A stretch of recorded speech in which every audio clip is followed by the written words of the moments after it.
Launch of a bold new strategy for the school called Clemson Elevate. The plan focuses on three key pillars: students, research, and impact. The goal is to elevate student experience through experiential learning and tools to promote academic success.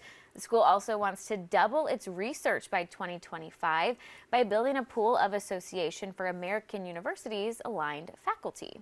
It's important that we keep that spirit of Clemson and that togetherness, and at the same time really take advantage of these emerging areas of excellence. Clemson is a leader, state, nation, and in the world.